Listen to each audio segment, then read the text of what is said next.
Paz e luz, pessoal, tudo bem com vocês? Bem-vindos ao Drops, essa série de pequenas mensagens onde todos os dias de janeiro nós recebemos um recado do coração de Deus diretamente para o nosso. Então vamos lá?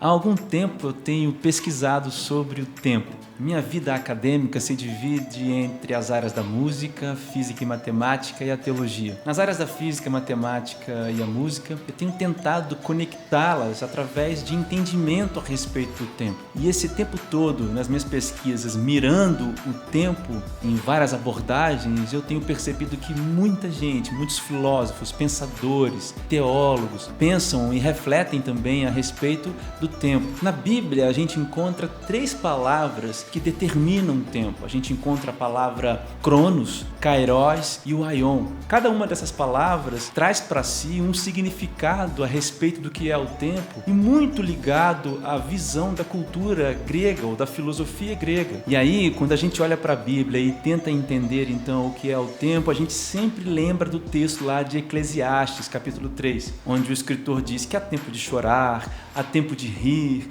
há tempo de abraçar, há tempo de deixar de abraçar, há tempo de colher, há tempo de plantar, etc. Quando eu olho para esse texto de Eclesiastes, eu penso que, na verdade, a melhor palavra para traduzir tempo ali é fase. Então a gente sabe que a vida é feita de fases. Então tem fases onde nós estamos sozinhos, fases onde nós estamos acompanhados de pessoas, fases onde nós estamos colhendo muitos frutos, fases onde nós estamos plantando e assim por diante. Agora, existe uma palavra de Jesus a respeito do tempo, lá em João, no capítulo 7, no versículo 6, que eu acho que exprime muito melhor a nossa relação com o tempo do que simplesmente entender que a vida é feita de fases. Jesus disse assim, em João, capítulo 7, versículo 6, "Para mim ainda não chegou o tempo certo, para vocês qualquer tempo é certo." Jesus está falando a respeito da sua morte. Para ele não havia chegado o tempo da morte dele, mas ele está dizendo, olha, para vocês é tempo de fazer alguma coisa, e olha, toda hora, todo tempo, ou seja,